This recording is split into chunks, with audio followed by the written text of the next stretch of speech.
السلام علیکم ورحمۃ اللہ وبرکاتہ۔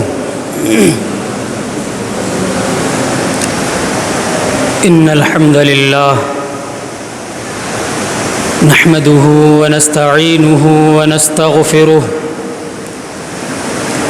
ونعوذ باللہ من شرور انفسنا ومن سیئات اعمالنا،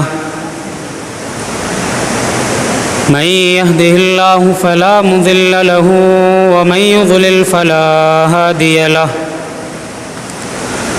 وأشهد أن لا إله إلا الله وحده لا شريك له، وأشهد أن محمدًا عبده ورسوله،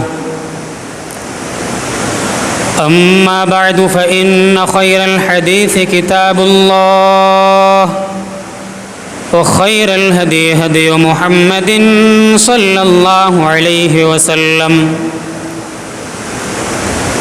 وشر الأمور محدثاتها وكل محدثة بدعة وكل بدعة ضلالة وكل ضلالة في النار۔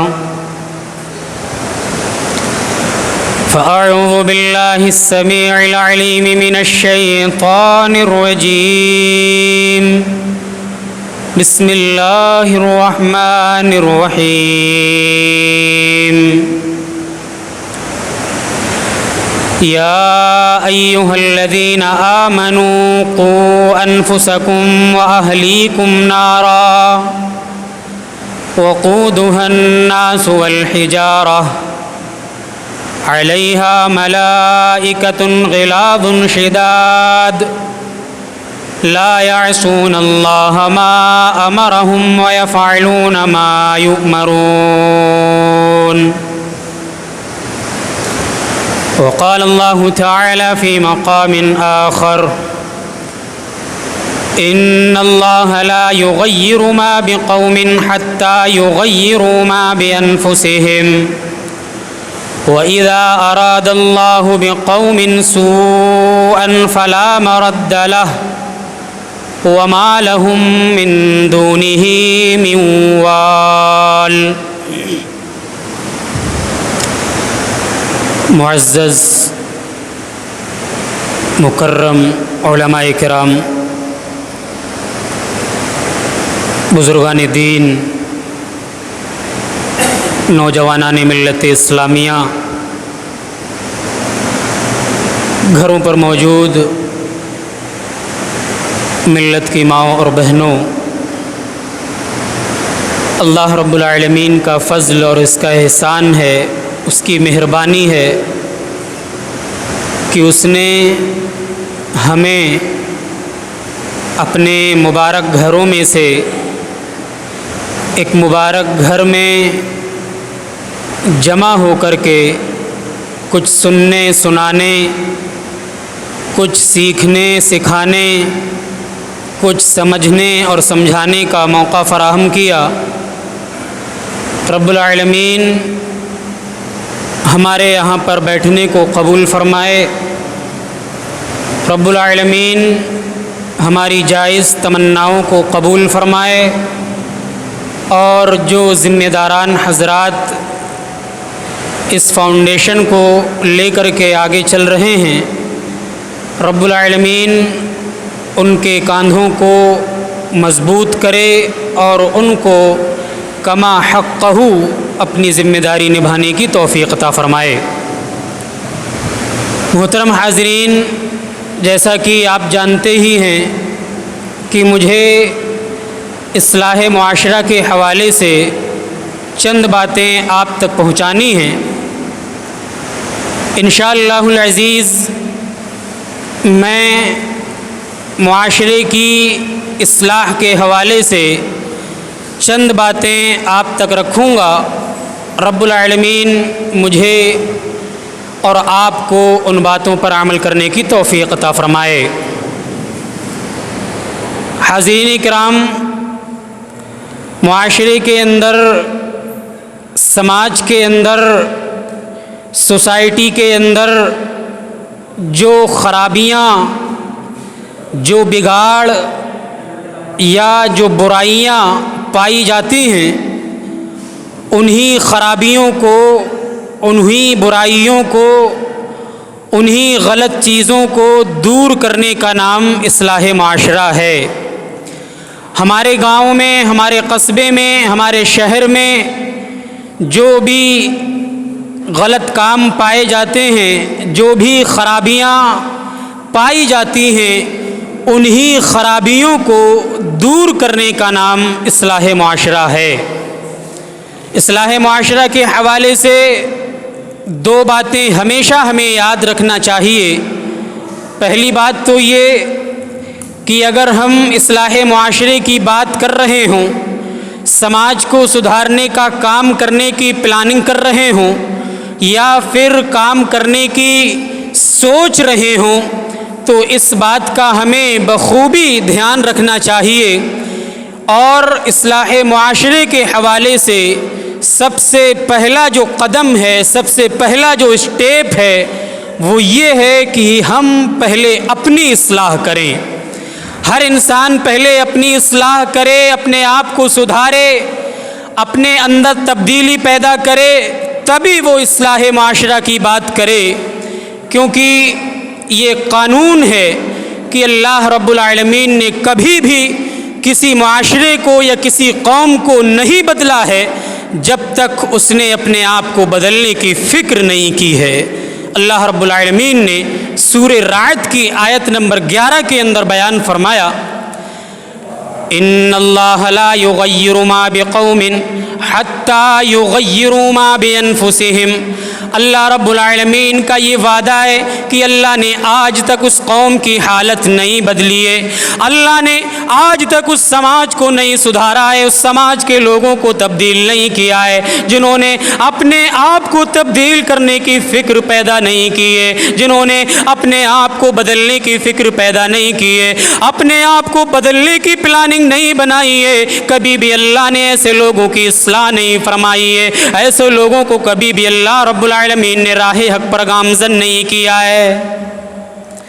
وَإِذَا أَرَادَ اللَّهُ بِقَوْمٍ سُوءًا فَلَا مَرَدَّ لَهُ، اور اللہ رب العالمین جب کسی قوم کے ساتھ برائی کا ارادہ کر لیتا ہے، جب کسی قوم کو برباد کرنے کا ارادہ کر لیتا ہے، جب کسی قوم کو عذاب میں مبتلا کرنے کا ارادہ کر لیتا ہے، فَلَا مَرَدَّ لَهُ، تو اس عذاب کو کوئی ٹال نہیں سکتا ہے، اللہ کے اس ارادے کو کوئی بدل نہیں سکتا ہے۔ اللہ نے آج تک ان لوگوں کی حالت نہیں بدلی ہے جنہوں نے اپنے آپ کو بدلنے کی فکر پیدا نہیں کی ہے۔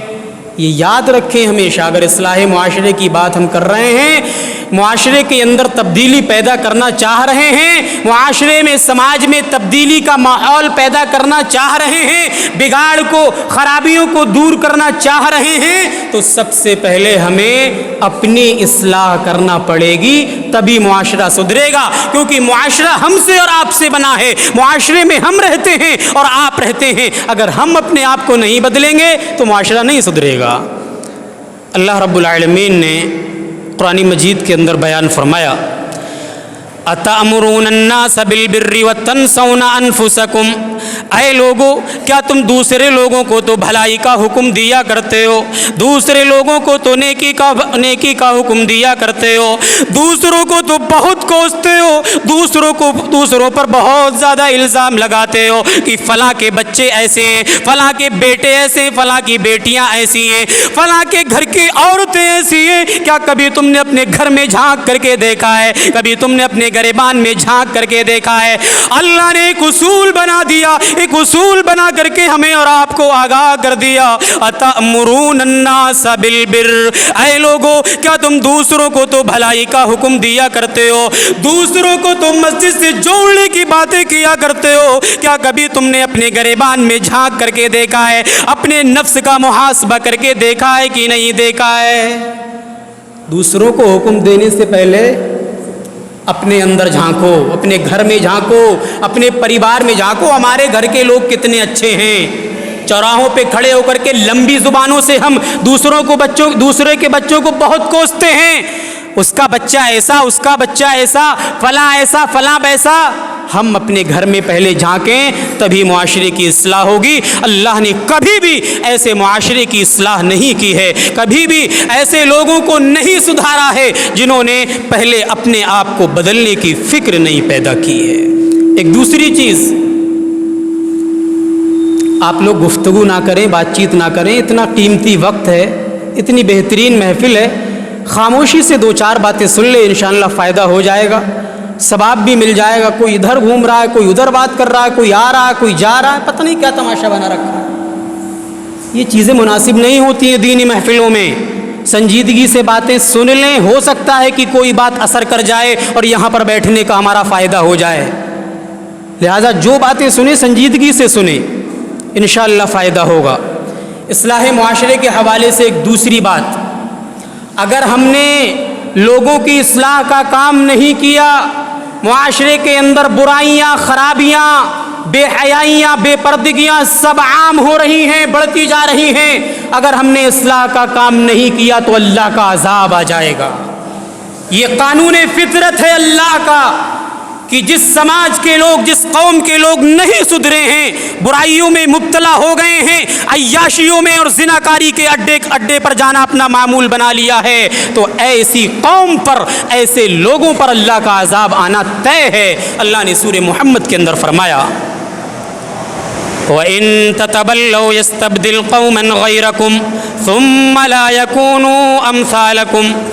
اے معاشرے کی اصلاح کی فکر کرنے والوں، اے سماج کو سدھارنے کی فکر پیدا کرنے والوں، اللہ نے سورہ محمد کے اندر ایک قانون بنا دیا، وَإِن تَتَوَلَّوْا يَسْتَبْدِلْ قَوْمًا غَيْرَكُمْ۔ اگر تم نے اپنے آپ کو نہیں سدھارا، اپنے آپ کے اندر تبدیلی پیدا نہیں کی، اگر تم نے اصلاح معاشرے کا کام نہیں کیا، اگر تم نے اپنے اندر تبدیلی پیدا کرنے کی کوشش نہیں کی، یستبدل قوما غیرکم، تو اللہ تمہارے اوپر عذاب مسلط کر دے گا، تمہیں ہلاک و برباد کر دے گا اور ایک کوئی دوسری قوم لے کر کے آ جائے گا، ثم لا یکونوا امثالکم، جو تمہاری طریقے سے نافرمان نہیں ہوگی۔ اللہ کا قانون ہے، اگر معاشرے کے اندر بے حیائیاں، بے پردگی، ویلگیرٹی یا پھر خرابیاں پائی جاتی رہیں تو اللہ کا یہ وعدہ ہے کہ اللہ ہمیں تباہ و برباد کر دے گا اور دوسرے لوگوں کو لے کر کے آ جائے گا جو ہماری طریقے سے نہیں ہوں گے۔ لہٰذا اصلاح معاشرے کے حوالے سے ہمیں دونوں باتیں یاد رکھنا چاہیے، پہلے تو یہ کہ اپنے اندر تبدیلی پیدا کریں اور دوسری یہ کہ اصلاح معاشرے کا کام کرتے رہیں، ورنہ اللہ کا عذاب آ جائے گا۔ پیارے بھائیوں، معاشرے کے اندر، سماج کے اندر جو خرابیاں پائی جا رہی ہیں ان کو دور کرنا ہی اصلاح معاشرہ ہے۔ دنیا کے اندر یا ہمارے معاشرے اور سماج کے اندر جتنی خرابیاں پائی جا رہی ہیں ان میں سب سے بڑی جو خرابی ہے، سب سے بڑا جو جرم ہے، سب سے بڑا جو کرائم ہے، سب سے بڑا جو انیائے ہے، وہ اللہ رب العالمین نے فرمایا کہ وہ شرک ہے۔ اگر شرک ہمارے معاشرے کے اندر پایا جاتا رہا، غیر اللہ کے سامنے ہم پیشانی جھکاتے رہے، ان کاغذ کے تازیوں کے سامنے سجدہ کرتے رہے، یا غیر اللہ کے سامنے اپنے دامن کو پھیلاتے رہے، ان گرے پڑے معبودوں کے سامنے اپنی جھولی پھیلاتے رہے، تو کبھی بھی ہمارے معاشرے کی اصلاح نہیں ہو سکتی ہے۔ اللہ رب العالمین غفور الرحیم ہے، وہ ارحم الراحمین ہے، وہ سب پر رحم کرنے والا ہے، سب کو معاف کرنے والا ہے، لیکن اللہ نے کہا کہ اگر شرک کا معاملہ آئے گا تو معاف نہیں کروں گا۔ اللہ نے کہا کوئی بھی گناہ کرو گے وہ میری مشیت پر ڈیپینڈ کرتا ہے کہ میں معاف کروں یا نہ کروں، سزا دینے کے بعد معاف کروں یا سزا دینے سے پہلے معاف کر دوں، لیکن جب شرک کی باری آئی تو اللہ نے کہا معاف نہیں کروں گا۔ اللہ نے فرمایا ان اللہ لا یغفر ان یشرک بہ ویغفر ما دون ذلک لمن یشاء۔ اللہ رب العالمین بیان فرما رہا ہے کہ اے میرے بندو، تم جو گناہ کرتے ہو، جو غلطیاں کرتے ہو، وہ میری مشیت پر ڈیپینڈ کرتا ہے کہ میں تمہیں معاف بھی کر سکتا ہوں اور میں تمہیں چھوڑ بھی سکتا ہوں، تمہیں جہنم کے حوالے بھی کر سکتا ہوں، تمہیں جنت میں بھی ڈال سکتا ہوں، لیکن جب شرک کی باری آئی تو اللہ نے فرما دیا ان اللہ لا یغفر ان یشرک ان اللہ لا یغفر ان یشرک اللہ رب العالمین کے ساتھ کسی کو شریک کیا جائے گا، اس کے سامنے اس کے در کو چھوڑ کر کے کسی اور کے سامنے اپنی پیشانی کو جھکایا جائے گا تو اللہ نے فرمایا کہ معاف نہیں کیا جائے گا، اس کی بخشش نہیں ہوگی۔ یہ اللہ نے قانون بنا دیا ہے۔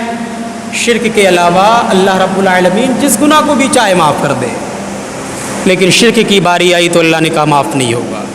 یہ شرک دنیا کا سب سے بڑا جرم ہے، سب سے بڑا کرائم ہے۔ اللہ نے قرآن میں کہا کہ اس سے بڑا کوئی جرم نہیں، اس سے بڑا کوئی پاپ نہیں۔ اللہ نے سورہ لقمان کے اندر بیان فرمایا، وَإِذْ قَالَ لُقْمَانُ لِابْنِهِ وَهُوَ يَعِظُهُ يَا بُنَيَّ لَا تُشْرِكْ بِاللَّهِ إِنَّ الشِّرْكَ لَظُلْمٌ عَظِيمٌ۔ اللہ نے اپنے نیک بندے حضرت لقمان کا واقعہ نقل کیا ہے۔ جب ان کا آخری وقت تھا تو اپنے بیٹے کو نصیحتیں فرما رہے تھے، اپنے بیٹے کی تربیت کرتے وقت کچھ نصیحتیں فرما رہے تھے۔ اللہ نے وہ ساری نصیحتیں قرآن میں بیان فرما دی۔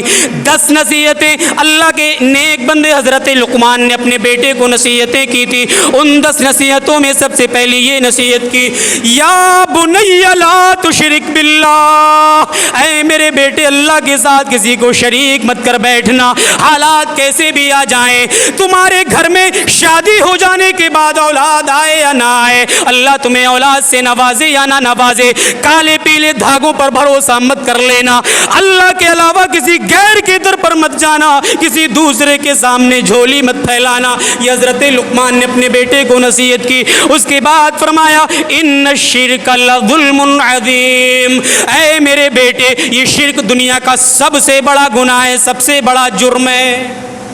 شرک دنیا کا سب سے بڑا پاپ ہے۔ ایک چیز یاد رکھیے کہ جب تک اس روئے زمین پر شرک پایا جاتا رہا، جب تک ان مزاروں پر، ان گرے پڑے معبودوں پر پیشانی ٹکتی رہی، تب تک اس روئے زمین پر چین اور امن نہیں آ سکتا۔ یہ میں نہیں کہتا، اللہ کا قرآن کہتا ہے کہ جب شرک ہوگا، دوسروں کے سامنے جھولی پھیلائی جائے گی، فلاں کے سامنے، فلاں حاجی صاحب کے سامنے، فلاں درگاہ پر جا کر کے دوسروں کے سامنے، ان اونچی اونچی ٹوپی والوں کے سامنے جا کر کے اگر جھولی پھیلائی جائے گی، تب روئے زمین پر امن اور شانتی قائم نہیں ہو سکتی۔ اللہ نے قرآن میں کہا، الذین آمنوا ولم يلبسوا ایمانہم بظلم اولئک لہم الامن وہم مہتدون۔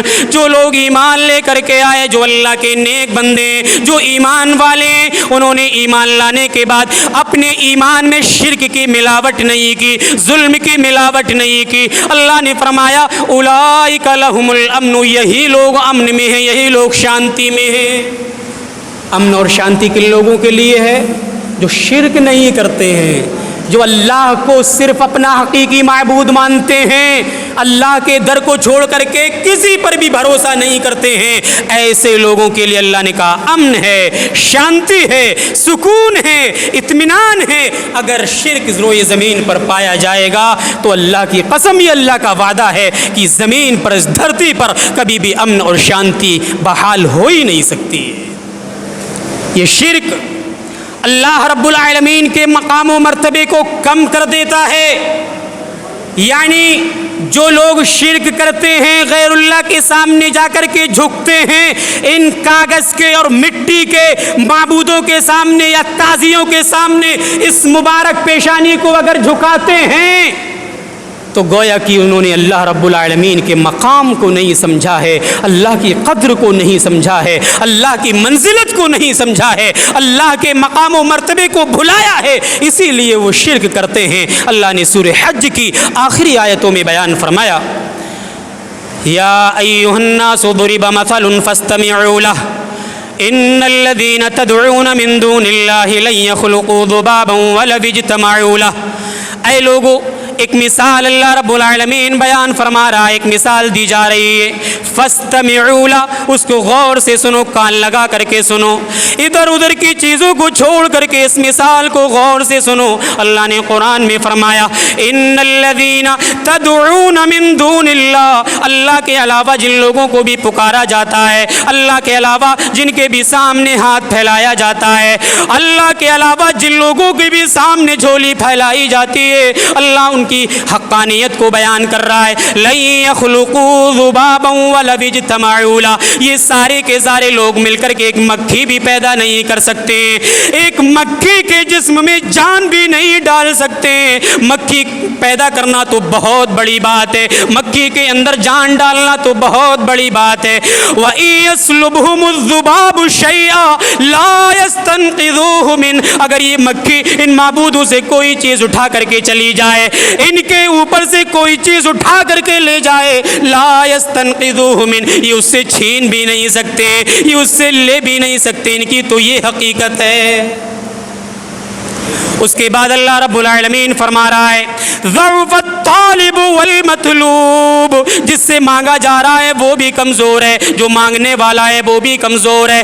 کریٹر کو چھوڑ کر کے کریشن سے مانگا جا رہا ہے, مخلوق خالق کو چھوڑ کر کے مخلوق سے مانگا جا رہا ہے. اللہ نے کہا جو مانگ رہا ہے وہ بھی کمزور ہے, جس سے مانگا جا رہا ہے وہ بھی کمزور ہے. ان کی حقیقت کو اللہ نے بیان فرمایا. اس کے بعد اللہ فرماتا ہے ما قدر اللہ حق قدری, ان شرک کرنے والوں نے, اللہ کے در کو چھوڑنے والوں نے اللہ کی حقیقت کو پہچانا ہی نہیں ہے. جو لوگ شرک کرتے ہیں گویا کہ انہوں نے اللہ کے مقام کو نہیں سمجھا ہے. ما قدر اللہ حق قدری, اللہ کا جو حقیقی مقام و مرتبہ تھا وہ انہوں نے نہیں سمجھا ہے, اسی لیے وہ غیر اللہ کے سامنے جا کر کے اپنی پیشانی جھکاتے ہیں. پتہ چلا کہ یہ شرک جو ہے اللہ کے مقام کو نہ سمجھنے کا نتیجہ ہے. اسی لیے اللہ کے نبی جناب محمد رسول اللہ صلی اللہ علیہ وسلم سے جب بھی سوال کیا گیا اے اللہ کے نبی سب سے بڑا گناہ کون سا ہے, ای الذنب اعظم, اے اللہ کے نبی سب سے بڑا گناہ کون سا ہے, گناہ کبیرہ کون سا ہے, تو ہر سوال کے جواب میں اللہ کے نبی نے کہا الاشراک باللہ, اللہ کے ساتھ کسی کو شریک کرنا. اللہ کے نبی جناب محمد رسول اللہ صلی اللہ علیہ وسلم ایک مجلس لگائے بیٹھے ہوئے ہیں, صحابہ بھی اس مجلس میں بیٹھے ہوئے ہیں. اللہ کے نبی صحابہ سے مخاطب ہو کر کے بیان فرما رہے ہیں الا انبئکم باکبر الکبائر, اے صحابہ کیا میں تمہیں بڑے بڑے گناہوں کے بارے میں آگاہ نہ کر دوں, اے صحابہ کیا میں تمہیں بڑے بڑے گناہوں کے بارے میں خبر نہ دے دوں. صحابہ نے کہا اللہ کے رسول ضرور ہمیں بتلائیے. اللہ کے نبی نے سب سے پہلے جس گناہ کا تذکرہ کیا الاشراک باللہ, اللہ کے ساتھ کسی کو شریک کرنا, اللہ کے در کو چھوڑ کر کے کہیں اور جھک جانا, اللہ کے مقام کو بھلا دینا, اللہ کی منزلت کو بھلا دینا. یہ سب سے بڑا گناہ ہے, سب سے بڑا جرم ہے. جب تک یہ دنیا کے اندر یا زمین کے اوپر پایا جاتا رہے گا تب تک معاشرے کی اصلاح نہیں ہو سکتی, تب تک سماج نہیں سدھر سکتا جب تک یہ شرک پایا جاتا رہے گا. لہٰذا ضرورت ہے کہ اگر اصلاح معاشرے کی جہاں بات کی جائے وہیں شرک کو ختم کرنے کی بھی بات کی جائے, تبھی معاشرہ سدھر سکتا ہے, تبھی سماج کی اور سوسائٹی کی اصلاح ہو سکتی ہے, جب یہ ہمارے اندر سے شرک جیسی بیماری ختم ہو جائے گی. ایک بہت پتے کی بات بتاؤں, بہت ہی قیمتی بات ہے. ہمارے پاس دنیا میں دولت نہیں ہے, مال نہیں ہے, بڑے پریشانی میں ہماری زندگی گزر رہی ہے, رہنے کے لیے اچھا مکان نہیں, گھر نہیں, ایئر کنڈیشن نہیں, کولر نہیں, پنکھا نہیں, بڑی پریشانی میں زندگی گزر رہی ہے. اس دنیا کی زندگی پریشانی میں گزر رہی ہے تو زیادہ سوچنے کی سمجھنے کی ضرورت نہیں ہے. اگر ہمارے پاس ایمان ہے, توحید کی دولت ہے, ایمان کی دولت ہے, تو ہمیں مایوس ہونے کی ضرورت نہیں ہے. انشاءاللہ آخرت میں اللہ رب العالمین ہمیں ایسے ایسے انعامات سے نوازے گا ہم سوچ بھی نہیں سکتے ہیں, ہمارے دلوں میں خیال بھی پیدا نہیں ہو سکتا ہے. لہٰذا اگر ایمان ہے, توحید ہے, عقیدہ مضبوط ہے, تو دنیا میں پریشان ہونے کے بعد بھی ہمیں رنجیدہ خاطر ہونے کی ضرورت نہیں ہے. اللہ نے قرآن مجید کے اندر بیان فرمایا ان الذين كفروا وماتوا وهم كفار فلن يقبل من احدهم ملء الارض ذهبا, جو دنیا کے اندر کفر کی حالت میں مر گئے، جنہیں ایمان کی دولت نصیب نہیں ہوئی، جنہیں ایمان کی دولت نصیب نہیں ہوئی، جن کا عقیدہ خراب تھا، جن کی توحید مضبوط نہیں تھی، اگر وہ اسی حالت میں مر جاتے ہیں، اللہ بیان فرما رہا ہے فَلَن يُقْبَلَ مِنْ أَحَدِهِمْ مِلْءُ الْأَرْضِ ذَهَبًا، کل قیامت کے دن اس دنیا کے سارے خزانے لے کر کے آ جائیں، احد پہاڑ کے برابر سونا بھی لے کر کے آ جائیں، دنیا اور جہان کے سارے خزانے لے کر کے آ جائیں اور اللہ کے راستے میں ہدیہ کر دے اور یہ کہنے لگے اے اللہ یہ سارا کا سارا خزانہ لے لے اور ہمیں جہنم سے آزاد کر دے، اس کے بعد بھی اللہ نے یہ کہا فَلَن يُقْبَلَ مِنْ أَحَدِهِمْ مِلْءُ الْأَرْضِ ذَهَبًا، ان کی یہ قربانی بھی قبول نہیں کی جائے گی اگر ان کے پاس ایمان کی دولت نہیں ہے، توحید کی دولت نہیں ہے، ان کا عقیدہ مضبوط نہیں ہے، تو کل قیامت کے دن ان کی ساری پلاننگ برباد ہو جائیں گی۔ اگر عقیدہ ہے، توحید ہے، سب کچھ ٹھیک ہے۔ لہٰذا شرک کو ختم کرنا بہت ضروری ہے اگر معاشرے کی اصلاح چاہتے ہیں تو، نہیں چاہتے تو کرتے رہیے شرک۔ ہماری ماں اور بہنوں کا بھی عقیدہ بہت زیادہ خراب ہے، شادی ہو گئی ہے، 2-4 سال ہو گئے، 10 سال ہو گئے، ادھر ادھر کا رخ کرنے لگتی ہیں، ادھر چلے گئے ادھر چلے گئے، یہ دھاگا باندھ لیا وہ دھاگا باندھ لیا، یہ آیتیں پڑھ کر کے لٹکا لو وہ آیتیں پڑھا کر کے چپکا دو، یہ عقیدے ہیں۔ ہم تو یہ سوچتے ہیں کہ ہم تو اہل حدیثوں کے گھر میں پیدا ہوئے ہیں، ہمارے اندر شرک نہیں پایا جاتا ہے۔ ابھی محرم کی تاریخ گزری ہے، کتنے لوگ تعزیوں میں شریک ہوئے ہیں، پوچھ لو اپنے آپ سے، اپنے گریبانوں میں جھانک لو، کتنے لوگوں نے جلوس میں شرکت کی ہے، کتنے لوگوں نے جا کر کے ان کا تعاون کیا ہے، ان کی مجلسوں میں ان کا حصہ بنے ہیں، یہ پوچھ لیجئے گا اور دیکھ لیجئے گا۔ ہم تو توحید والے ہیں نا، ہم تو یہ سوچتے ہیں توحید والے گھر میں پیدا ہوئے ہیں، شرک کیسے پایا جائے گا؟ نہیں، پایا جا رہا ہے۔ حضرت ابراہیم علیہ السلام کو جانتے ہیں؟ جانتے ہوں گے، امید ہے کہ جانتے ہوں گے، نہیں جانتے ہیں تو یہ ہماری کم علمی ہے۔ حضرت ابراہیم علیہ السلام امام الموحدین ہیں، دنیا کے اندر جتنے بھی توحید والے آئیں گے یا آتے رہے ہیں یا آئے ہیں، سب کے امام ہیں حضرت ابراہیم علیہ السلام۔ وہ دعا کر رہے ہیں کہ اللہ مجھے شرک سے بچا لینا، امام الموحدین ہے، فکر یہ لگی ہے کہ شرک نہ ہو جائے۔ سورہ ابراہیم کے اندر اللہ نے فرمایا وَإِذْ قَالَ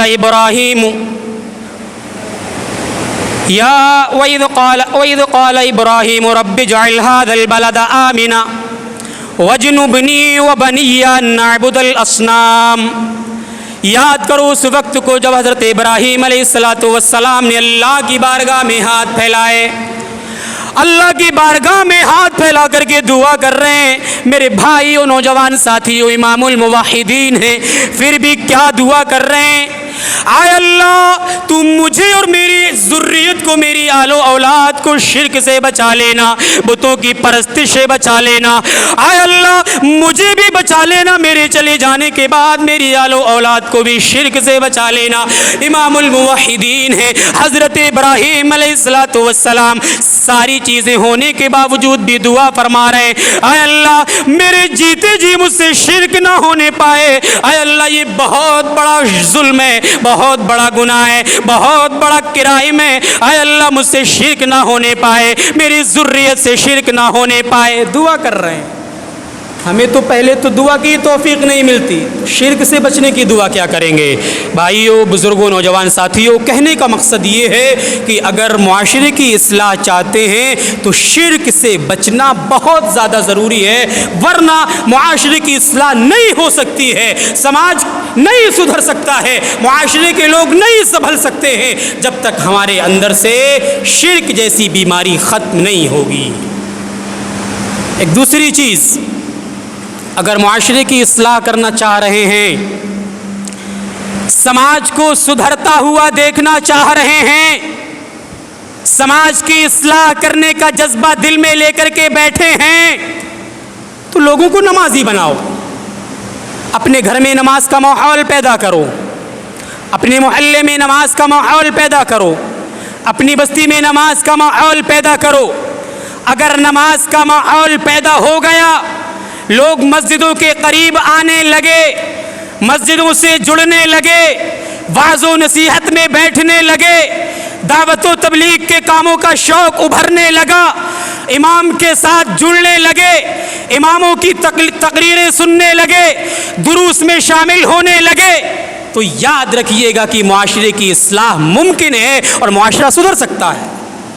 اللہ رب العالمین نے 21ویں پارے کی پہلی آیت کے اندر بیان فرمایا، اتل ما اوحی الیک من الکتاب واقم الصلاۃ ان الصلاۃ تنہی عن الفحشاء والمنکر۔ اللہ کے نبی کو مخاطب کیا جا رہا ہے، اللہ رب العالمین بیان فرما رہا ہے، اتل ما اوحی الیک من الکتاب، اے نبی آپ کی جانب جو کتاب نازل کی گئی ہے، جو کتاب اتاری گئی ہے، آپ کو جو کتاب دے کر کے بھیجا گیا ہے، آپ اس کی تلاوت بھی کرتے رہیے، واقم الصلاۃ، اور نماز بھی پڑھتے رہیے، نماز کو قائم کرتے رہیے، ان الصلاۃ تنہی عن الفحشاء والمنکر، یہ نماز بہت ساری برائیوں کو ختم کر دے گی، بہت ساری بے حیائیوں کا خاتمہ فرما دے گی۔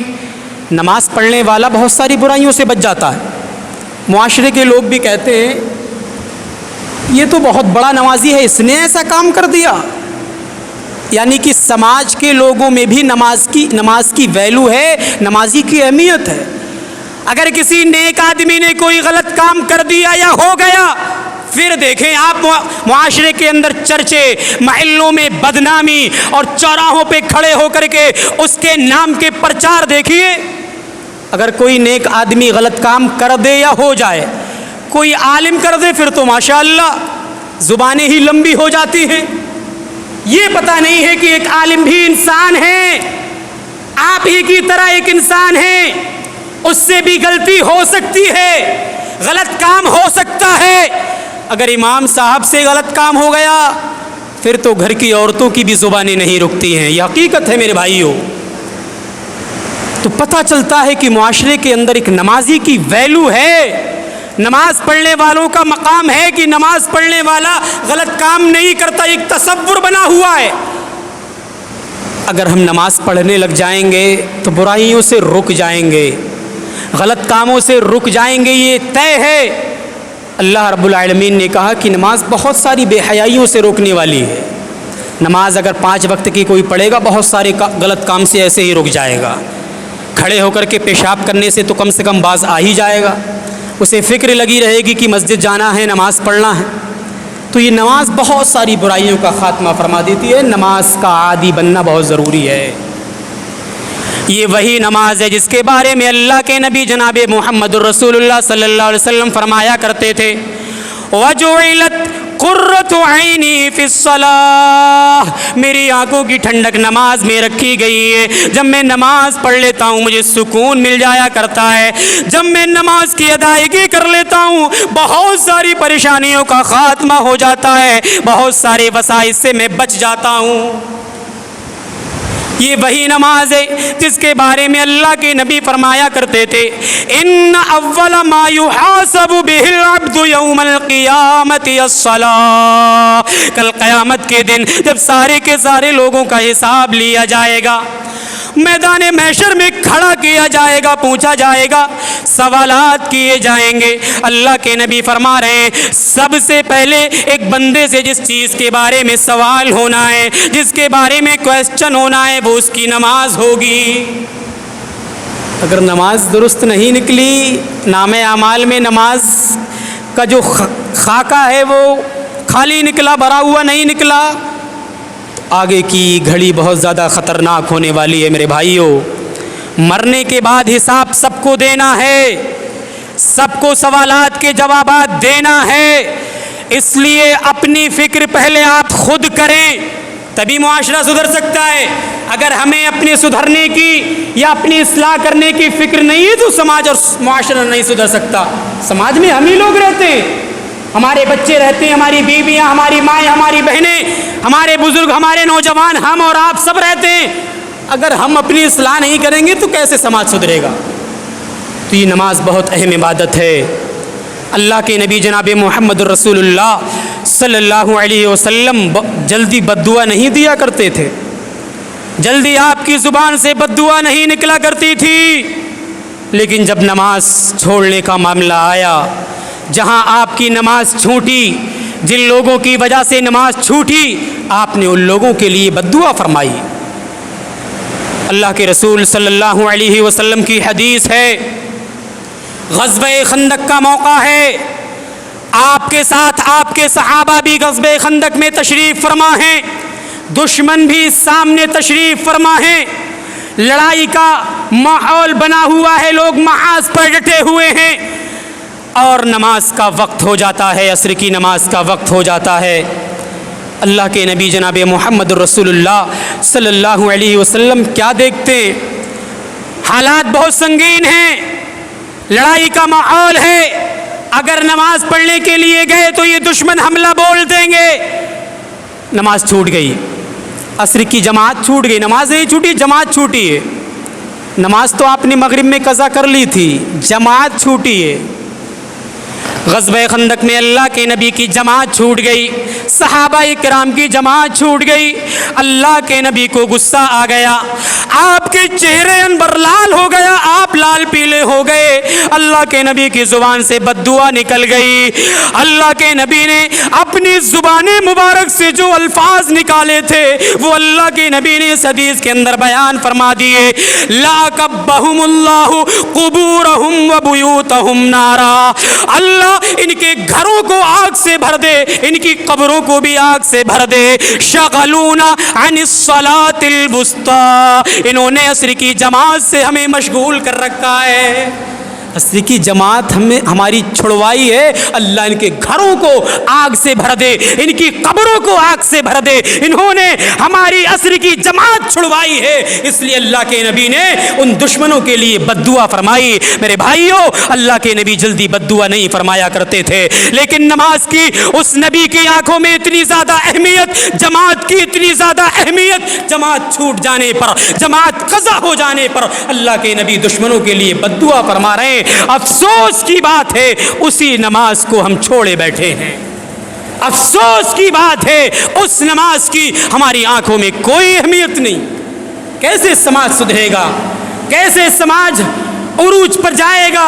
کیسے معاشرے کی خرابیاں دور ہوں گی جب لوگ نماز ہی نہیں پڑھیں گے؟ ایک چیز اور یاد رکھیے گا، حساب تو ہونا ہے، جنت ملے گی یا جہنم ملے گی، اگر کوئی یہ عقیدہ نہیں رکھتا ہے تو وہ مسلمان ہی نہیں۔ سب کو جانا ہے جنت میں یا جہنم میں، ایک ہی جگہ ملے گی۔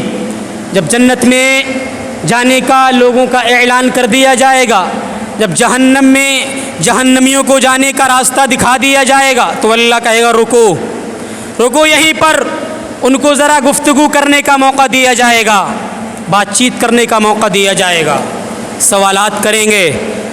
ہمارے ساتھ رہتے تھے، ہمارے محلے میں رہتے تھے، ہمارے گھر سے اونچا تو تمہارا گھر تھا، تمہارے گھر میں تو اے سی بھی لگی تھی، کولر بھی لگے تھے، پنکھے لگے تھے، ہمارے گھروں میں تو برسات میں ٹپکتا تھا، اب کیا ہوا ہے؟ تم جہنم میں چلے گئے، ہم جنت میں آ گئے، کیا ہوا؟ ٹھیک تو ہے، خیریت تو ہے؟ سوالات کریں گے، اور سوالات محدثین لکھتے ہیں یہ اس لیے کیے جائیں گے جہنمیوں کو تذلیل کرنے کے لیے، ذلیل کرنے کے لیے۔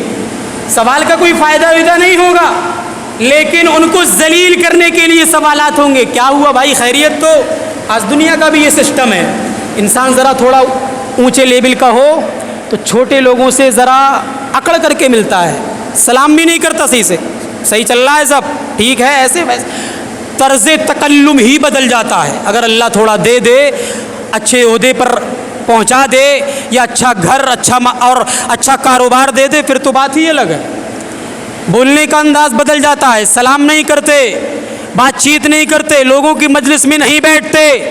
وہاں اللہ رب العالمین جنتیوں کو یہ موقع دے گا کہ جہنمیوں سے پوچھو کیوں جہنم میں گئے؟ ہمارے ساتھ رہتے تھے، کھاتے تھے، پیتے تھے، ہماری دعوتوں میں تم آتے تھے، ہم تمہاری دعوتوں میں جاتے تھے، خوب بڑے بڑے شادی کے پنڈال لگائے تھے تم نے بھی اور ہم نے بھی، بڑے بڑے کاروبار کے مجلس میں تم بھی بیٹھا کرتے تھے، ہم بھی بیٹھا کرتے تھے، اب کیا ہوا ہے؟ سوالات ہوں گے۔ اللہ نے سورہ مدثر کے اندر نقشہ کھینچا ہے، قرآن کبھی فرصت ملے تو پڑھ لیجئے گا، یہ ساری کی ساری چیزیں قرآن میں ہیں۔ اللہ نے بیان فرمایا الا اصحاب الیمین فی جنات یتساءلون عن المجرمین ما سلککم فی سقر، جو لوگ جنت میں جانے والے ہوں گے جن کے نام اعمال ان کے دائیں ہاتھ میں دے دیا جائے گا، وہ مجرموں سے سوال کریں گے، جہنمیوں سے سوال کریں گے، جہنمیوں سے پوچھیں گے ما سلککم فی سقر، اے میرے بھائیو، اے ہمارے ساتھ میں رہنے والوں، اے ہمارے خاندان والوں، اے ہمارے گھر والوں، تم آج کس چیز کی بنا پر جہنم میں چلے گئے؟ کس چیز نے تمہیں جہنم میں جانے پر مجبور کر دیا؟ سوال، کیوں جہنم میں چلے گئے؟ پہلا جو جواب ہے اس کو بتلا کر کے بات آگے بڑھاؤں گا۔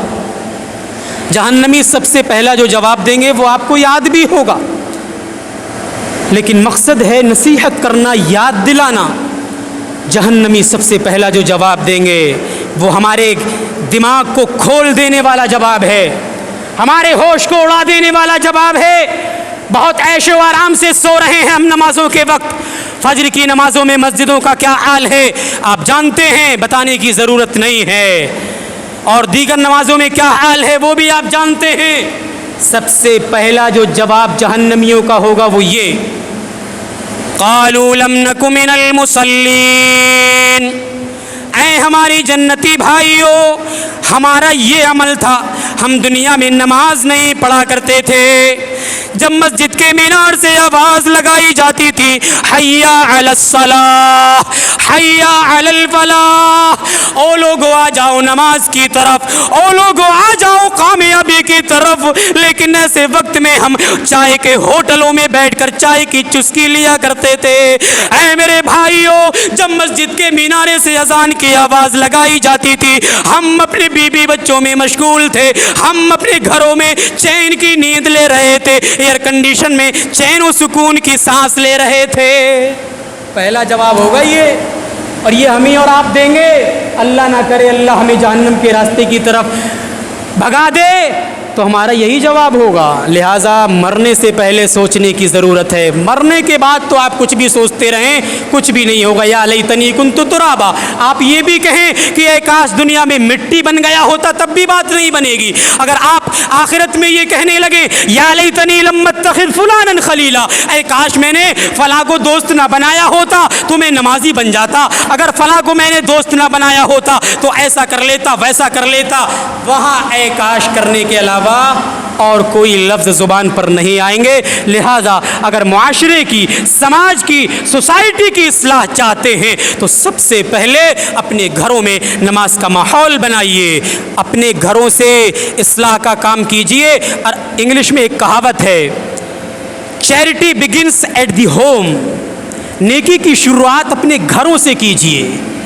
اپنے گھروں کو پہلے نیک بنائیے، اپنے گھروں کے فرزند کو، اپنے گھروں کے افراد کو نیک بنائیے، تبھی معاشرہ سدھر سکتا ہے۔ آپ آ رہے ہیں نماز میں، آپ کی داڑھی بڑی لمبی ہے، آپ کے پیشانی پر نماز کا ٹیکا بھی پڑا ہے، آپ کے بچے سو رہے ہیں چین سے، کیا فائدہ ہے ایسی نمازوں سے؟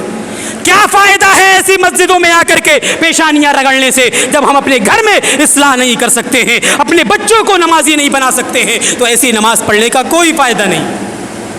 اپنے گھروں سے تربیت کا ماحول بنائیے۔ اللہ نے قرآن میں اپنے نبی کو مخاطب کیا اور بیان فرمایا، وَأَمُرْ أَهْلَكَ بِالصَّلَاةِ وَاسْتَبِرْ عَلَيْهَا لَا نَسْأَلُكَ رِزْقًا نَحْنُ نَرْزُقُكَ وَالْعَاقِبَةُ لِلتَّقْوَىٰ۔ اے نبی، آپ اپنے اہل و عیال کو بھی نماز کا حکم دیا کیجیے۔ صرف آپ کے نماز پڑھنے سے کوئی بات بننے والی نہیں ہے، آپ اپنے اہل و عیال کو نماز کا حکم دیجئے، اپنے گھر والوں کو بھی نماز کا حکم دیجئے۔ اذان ہو جانے کے بعد ان کی چادر کو، ان کے کمبل کو ہٹا کر کے پھینک دیجئے، یہ آپ کی ذمہ داری ہے۔ اللہ کے نبی کو مخاطب کیا جا رہا ہے، وَأَمُرْ أَهْلَكَ، اپنے گھر والوں کو نماز کا حکم دیجئے، وَاسْتَبِرْ عَلَيْهَا. اور ایسا نہیں ہے کہ صرف حکم دے کر کے بات بن جائے گی، صرف لوگوں کو اصلاح کا کام بتانے سے بات بن جائے گی، لوگوں کو نماز کا حکم دینے سے بات بن جائے گی، ایسا بھی معاملہ نہیں. اللہ رب العالمین نے فرمایا وَاسْتَبِرْ عَلَيْهَا، اس پر ڈٹے بھی رہیے، خود بھی پڑھتے رہیے. اس آیت میں اللہ نے پہلے یہ کہا کہ اپنے گھر والوں کو پہلے نماز کا حکم دیجئے، اس کے بعد آپ جائیے، آپ اٹھیں. آپ کی ذمہ داری یہ ہے کہ گھر میں کون کون سو رہا ہے. آپ کی بیوی سو رہی ہے، آپ کے بچے سو رہے ہیں، آپ کی بہن بیٹی سو رہی ہے، اس کو پہلے اٹھائیے پھر آپ آئیے. یہ قرآن کی آیت بتلا رہی ہے. آپ اپنے گھر والوں کو نماز کا حکم دیں، اس کے بعد آپ پھر نماز کی پابندی کریں. یہ ہمیں سبق مل رہا. لہٰذا دوسری چیز اصلاح معاشرے کے حوالے سے یہی ہے کہ ہم نمازی بن جائیں، ہمارے بچے نمازی بن جائیں، ہمارے گھر والے نمازی بن جائیں.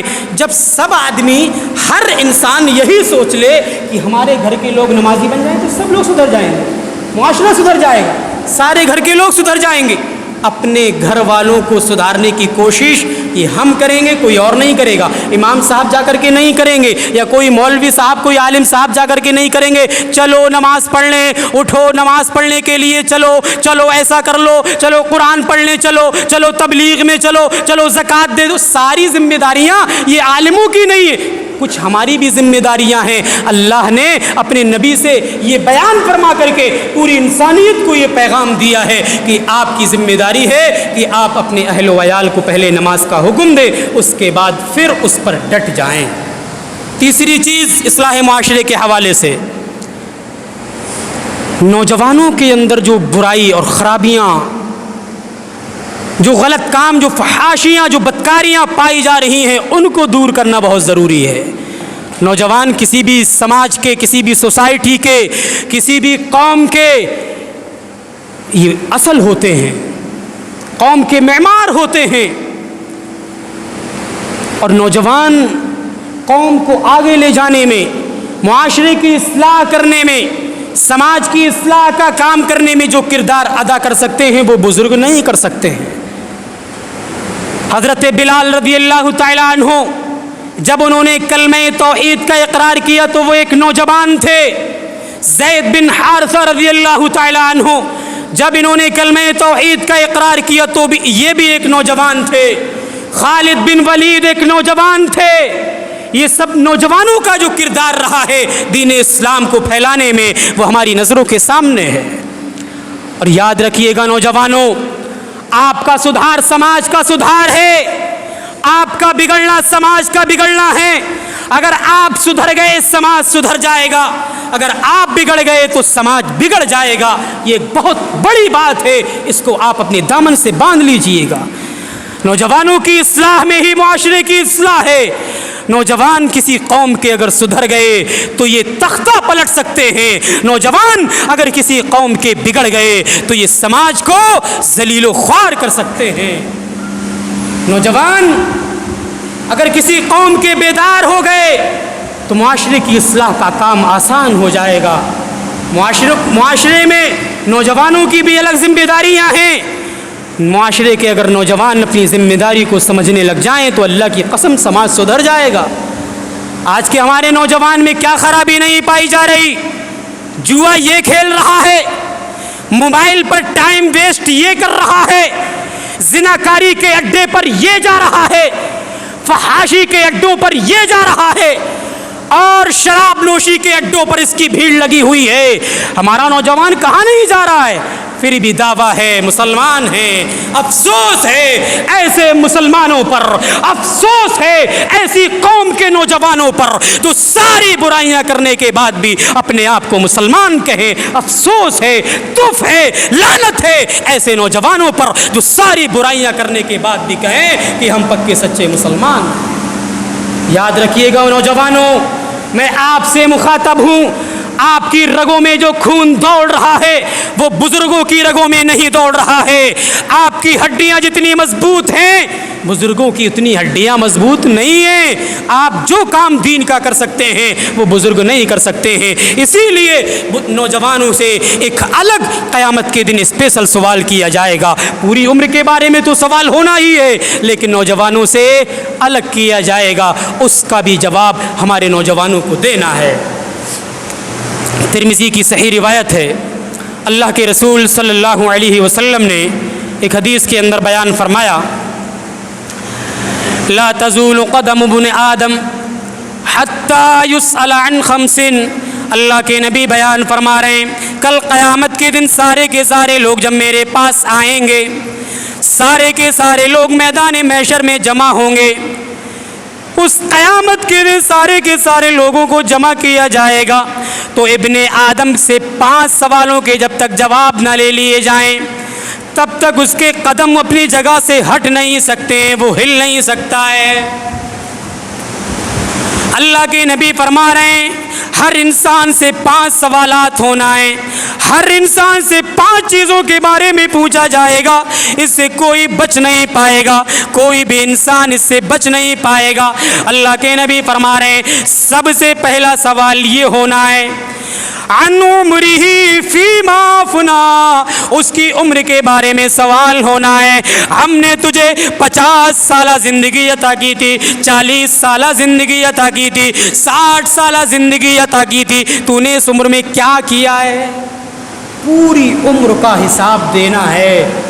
بچپن سے لے کر کے مرتے دم تک ہم جو ایکٹیویٹی کریں گے, جو حرکات و سکنات اپنے جسم سے اپنے اعضاء و جوارے سے کریں گے, اس کا جواب ہمیں دینا ہے. پوری عمر کا جواب ہمیں دینا ہے. کیا کر رہے ہیں؟ سوچیں ہیں زندگی ملی ہوئی ہے, کھا لو پی لو عیش کر لو موج کر لو, دنیا میں چین سے کٹ جائے, آخرت میں جو ہوگا دیکھا جائے گا. سب کی یہی پلاننگ بنی ہوئی. نہیں میرے بھائیوں, پوری عمر کے بارے میں سوال ہونا ہے.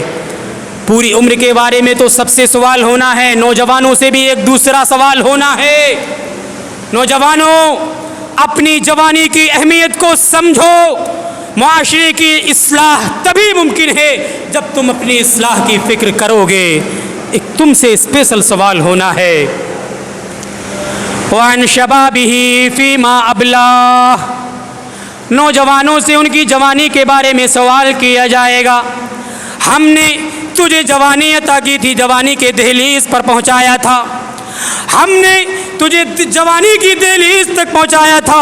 تم نے جوانی کے اندر کیا ایکٹیویٹی ادا کی ہے, کیا رول ادا کیا ہے, تم نے نوجوانی کا کتنا زیادہ حق ادا کیا ہے.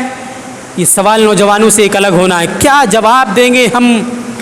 کیا اللہ کو منہ دکھائیں گے؟ کیا جواب دیں گے؟ ہمارے پاس کوئی جواب نہیں. معاشرے کے نوجوان اتنے زیادہ بگڑ گئے ہیں, اتنے زیادہ بگڑ گئے ہیں کہ بس ڈر لگتا ہے کہ کہیں اللہ کا عذاب نہ آ جائے. یہ نوجوان رات رات بھر موبائل چلائے گا, رات رات بھر موبائل کی اسکرینوں پر رات کالی کرے گا, اپنی آنکھیں پھوڑے گا. اس کو یہ بھی پتہ نہیں رہتا کہ اس کو سونا ہے کہ نہیں سونا ہے. موبائل جب اس کی آنکھوں پر گرتا ہے اور موبائل کہتا ہے کہ اے بندے سو جا, موبائل اس کو بتلاتا ہے کہ سو جا, تب بھی یہ نہیں سوتا ہے. پھر اٹھاتا ہے, پھر چلاتا ہے, پھر غلط کام کرتا ہے, پھر یہ بے حیائی والی ویڈیوز دیکھتا ہے اور اپنے آپ کو جنسی خواہشات کا پیروکار بناتا ہے. یہ نوجوان نہیں سدھرے گا جب تک یہ نوجوان نہیں سدھرے گا. آپ لکھ لیجئے, آپ موڈی ہیڈنگ سے یہ کہیں دیوار پر لکھ دیجئے کہ جب تک معاشرے کے نوجوان نہیں سدھریں گے, اپنی اصلاح نہیں کریں گے, تب تک سماج نہیں سدھر سکتا ہے. لہذا نوجوانوں کی اصلاح کا کام ہمیں کرنا ہے. نوجوانوں کی اصلاح کی ذمہ داری ہماری ہے. ہم نے کیا کیا ہے؟ کچھ نہیں کیا ہے، بس مسجدیں بنوائی ہیں، مسجدوں میں ایسیاں اور پتھر لگوائے ہیں۔ ہم نے کتنا اچھا کام کیا ہے کہ مسجدوں میں دروس کا اہتمام کیا جاتا، اچھے اچھے علماء کو بلا کر کے ذرا تقریروں کا ماحول پیدا کیا جاتا۔ کاش کی کچھ کی سمجھ میں آ جاتی، یہ مسجدوں سے جڑ جاتے۔ ہم نے نہیں کیا، صرف مسجدیں بنوا کر کے بیٹھے ہیں۔ بھائیو، اگر ہم ان کی اصلاح کا کام نہیں کریں گے تو یہ ہم سے بھی سوال ہوگا۔ تو اصلاح معاشرے کے حوالے سے تیسری چیز یہ تھی کہ نوجوان اگر سدھر جائیں تو معاشرہ سدھر جائے گا۔ ایک چوتھی چیز جو بہت اہم ہے، شاید خواتین تک میری آواز نہیں پہنچ رہی ہے جیسا کہ مجھے لگ رہا، الحمدللہ خبر ملی ہے کہ خواتین تک آواز جا رہی ہے، بہت اچھی بات ہے۔ اگر آواز جا رہی ہے، آپ سماعت فرما رہی ہیں، تو یہ بات آپ کے حوالے سے ہے۔ اگر آپ اپنی اصلاح کا کام نہیں کریں گی، اپنے آپ کو نہیں سدھاریں گی، نہیں سنبھالیں گی، اپنی بیٹیوں کو نہیں سنبھالیں گی، تب معاشرہ نہیں سدھرے گا۔ خواتین کا معاشرے کی اصلاح میں بہت زیادہ رول رہا ہے۔ علماء کرام بیٹھے ہیں، معاشرے کے اندر جو خرابیاں پنپ رہی ہیں، جو برائیاں پنپ رہی ہیں، ان میں سب سے زیادہ جو ہاتھ ہے وہ ان عورتوں کا ہے، ان خواتین کا ہے، ہماری ماؤں کا ہے، ہماری بہنوں کا ہے۔ انہوں نے معاشرے کو بگاڑنے میں جو کردار ادا کیا ہے وہ شاید کسی اور نے نہیں کیا ہے۔ ان کو اپنی اہمیت نہیں پتہ، یہ نہیں جانتی ہیں کہ اللہ نے ایک عورت ہونے کی حیثیت سے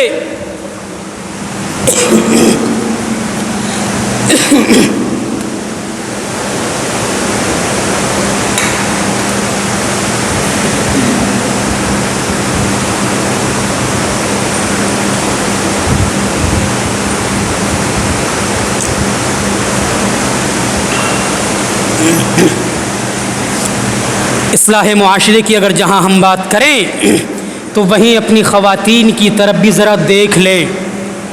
یہ کیا کر رہی ہیں؟ یہ کہاں جا رہی ہیں؟ یہ کہاں تک پردہ کر رہی ہیں؟ ان کو ہم نے صرف یہ بتایا کہ اگر جلسے میں جاؤ تو پردہ اوڑھ کر کے جانا، اگر کہیں نیک مجلس میں جاؤ تو ذرا خیال کر لینا کہ پردہ ہونا چاہیے۔ ان کو ہم نے یہ نہیں بتایا کہ شادی بیاہ میں جاؤ تو پردہ کر لینا۔ وہاں یہ کہتے ہیں کہ تم سے اچھا لباس کسی کا نہ ہو، جس طریقے سے تم اپنے لباس کی زینت دوسروں کے سامنے نمائش کرو، اس طریقے سے کوئی اور کرنے والا نہ ہو۔ کاش کہ ہم نے انہیں بتایا ہوتا کہ ہر جگہ تمہیں پردہ کرنا ہے، ہر جگہ تمہیں حجاب میں رہنا ہے۔ اگر یہ بتایا ہوتا تو آج معاشرہ اس خرابیوں میں ملوث نہیں ہوتا۔ اللہ نے قرآن میں کہا کہ اگر یہی عورت ایک بیوی کی حیثیت سے تو ساری کی ساری دنیا کی سکون حاصل کرنے کا ذریعہ ہے۔ انسان اگر بے چین ہے، پریشان ہے، مضطرب ہے، اس کی آنکھوں کے سامنے پریشانیوں کے پہاڑ ہیں، اگر یہ ایک عورت بیوی کی حیثیت سے تمہارے گھر میں موجود ہے تو اللہ نے قرآن میں بیان فرما دیا کہ یہ عورت سکون حاصل کرنے کا ذریعہ ہے۔ وَمِنْ آيَاتِهِ أَنْ خَلَقَ لَكُم مِّنْ أَنفُسِكُمْ أَزْوَاجًا۔ اللہ نے سورہ روم کے اندر جہاں اپنی بہت بڑی بڑی نشانیوں کا تذکرہ فرمایا، جہاں اپنی بہت بڑی بڑی نشانیوں کا تذکرہ بیان فرمایا، وہیں اللہ نے یہ چیز بھی بیان فرمائی۔ اس کی بڑی بڑی نشانیوں میں سے ایک چیز یہ بھی ہے کہ اس نے تمہیں جوڑا جوڑا پیدا کیا ہے۔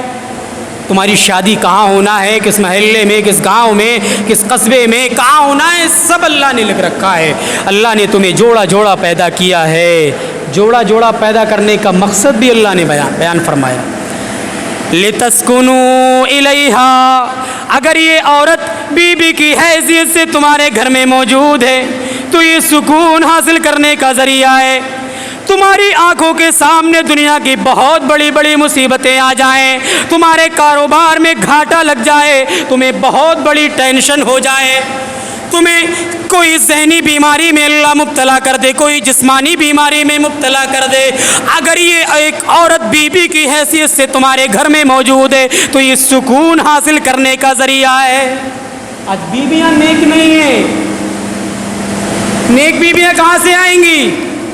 ہم نے ان کو بتایا ہی نہیں کہ ان کا مقام و مرتبہ کیا ہے. بیویاں نیک نہیں ہیں، اس کی ایک وجہ یہ بھی ہے کہ ہم نے ان کو دینی تعلیم نہیں دی. اللہ نے کہا کہ ایک عورت اگر بیوی کی حیثیت سے ہے تو یہ سکون حاصل کرنے کا ذریعہ ہے. انسان کاروبار کرتا ہے، ٹینشن ہوتی ہے، ادھر جانا ہے ادھر جانا ہے، پورے دن پوری رات پریشان رہتا ہے، ٹینشن میں رہتا ہے.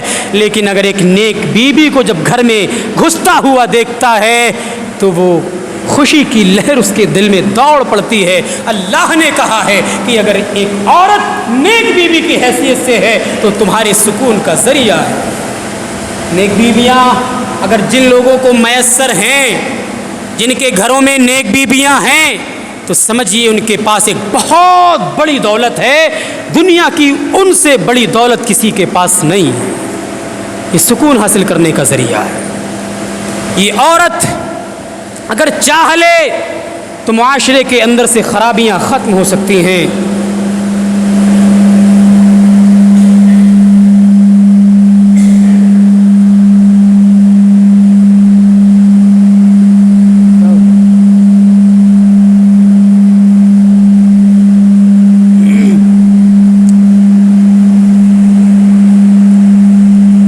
ہماری خواتین حضرات، انہوں نے اپنے مقام و مرتبے کو جب بھلایا ہے، انہوں نے اپنی حیثیت کو جب کھو دیا ہے، انہوں نے پردے کو بالائے طاق رکھ دیا ہے، بے حیائی کے راستے پر چلنا شروع کر دیا ہے، تبھی معاشرہ یہ تباہی کے دہانے پر پہنچا ہے.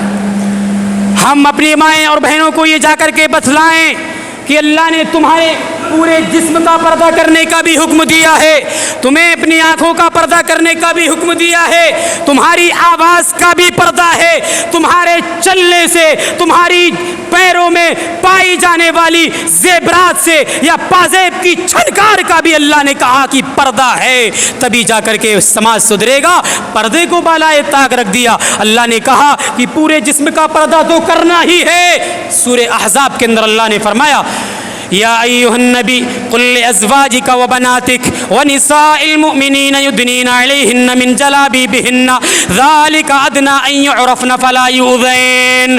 اے نبی، آپ اپنی ازواج مطہرات سے یہ کہہ دیجئے، اپنی بیٹیوں سے یہ کہہ دیجئے، سارے کے سارے مومنوں کی عورتوں سے کہہ دیجئے یدنین علیہن من جلابیبہن، جب یہ ضرورت کے تحت گھروں سے نکلا کریں تو اپنے اوپر جلباب ڈال لیا کریں. یہ حکم ہے، پورے جسم کو ڈھانپ لیا کریں. لیکن اللہ نے قرآن میں ہی کہا کہ ان کی آنکھوں کا بھی پردہ ہے. آنکھوں سے ہی سارے کام ہو رہے ہیں، آنکھیں ہی کھلی ہوئی ہیں. شاعر کہتا ہے کہ اشاروں میں ہی ساری چیزیں ہو جا رہی ہیں، اشاروں میں ہی سارے کام ہو جا رہے ہیں، اشارے اشارے میں ہی سب کچھ ہو گیا، وہ ہمارا ہم اس کا ہو گئے. یہ سب شاعر نے اپنے الفاظ میں بھی نقل کیے ہیں ان عورتوں کی خبیثت کو، عورتوں کی بے پردگی کو، کہ ان عورتوں کی نظر کا بھی پردہ ہے، نگاہ کا بھی پردہ ہے. اللہ نے قرآن میں کہا وَقُلْ لِلْمُؤْمِنَاتِ يَغْضُضْنَ مِن أَبْصَارِهِنَّ وَيَحْفَظْنَ فُرُوجَهُنَّ.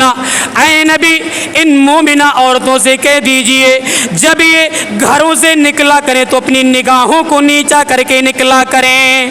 نگاہوں کا بھی پردہ ہے، آواز کا بھی پردہ ہے. آواز سے بھی بہت سارے لوگ مائل ہو جاتے ہیں. گھروں میں کوئی آیا، کھٹکھٹایا، ہاں ہلو کون، اس طریقے سے یہ بولتی ہیں کہ آنے والا ان کی طرف مائل ہو جاتا ہے. اللہ نے کہا ہے کہ تمہاری آواز کا بھی پردہ ہے. جس کے دل میں مرض ہے، بیماری ہے، مائل ہونے کی بیماری ہے، وہ تمہاری طرف مائل ہو سکتا ہے. لہٰذا اگر کوئی غیر محرم تمہارے گھر پر آ کر کے دستک دے تو لبھانے والی گفتگو مت کرنا، اچھے انداز میں نرم لہجے میں گفتگو مت کرنا، بلکہ سخت انداز ہونا چاہیے. ہاں کون، ابھی ہمارے گھر پر ہمارے شوہر نہیں ہیں یا ہمارے کوئی فلاں فلاں صاحب نہیں ہے، ہمارے باپ نہیں ہے، ہمارے دادا نہیں ہے، پھر آنا اس کے بعد آنا، اس طریقے کا رویہ ہماری ماؤں کا ہونا چاہیے۔ ہاں تو الٹا ہے، آئیے بیٹھیے، پانی لیجئے، چائے لیجئے، ہنسیے، بات کیجئے، سب کچھ کیجئے، سب کچھ چل رہا ہے۔ اللہ نے کہا کہ آواز کا بھی پردہ ہے۔ قرآن مجید کے اندر اللہ رب العالمین نے فرمایا یا نساء النبی لستن کاحد من النساء ان اتقیتن فلا تخضعن بالقول فیطمع الذی فی قلبہ مرض۔ اے نبی کی بیویو، تمہاری آواز میں بھی لبھانے والا انداز نہیں ہونا چاہیے، جس کے دل میں مرض ہے وہ تمہاری طرف مائل ہو جائے گا۔ ان عورتوں کو آواز کا بھی پردہ کرنا چاہیے۔ ایک اور چیز یہ چل رہی ہے، پیروں میں جو پازیب پہنی ہے یا زیورات پہنی ہے، ان کی آواز کا بھی پردہ ہے۔ اللہ نے قرآن میں کہا لِيُعْلَمَ مَا يُخْفِينَ مِن زِينَتِهِنَّ۔ اے نبی کی بیویو، تم جب چلا کرو تو اس طریقے سے چلا کرو، تمہارے پازیب کی چھنکار دوسرے لوگوں تک کانوں میں نہ ٹکرایا کرے، تمہارے پیروں کی زیورات دوسرے لوگوں کے کانوں میں نہ ٹکرایا کرے۔ قرآن میں سب کہا جا رہا ہے، ہم نے سوچا گھر میں رہو، باہر نکلو، کچھ بھی کرو، کوئی بھی آ کر کے چلا جائے، کچھ بھی کر کے چلا جائے۔ ایک بات میں ہر جگہ بولا کرتا ہوں، ان سبزی بیچنے والوں نے، دودھ دینے والوں نے جو بیڑا گرک کیا ہے سماج کا، وہ کسی اور نے نہیں کیا ہے۔ چاچا ہیں، ماموں ہیں، انکل ہیں، بزرگ ہیں، دودھ دینے آ رہے ہیں، کوئی بات نہیں، اندر آ جانے دو، بیٹھ جانے دو۔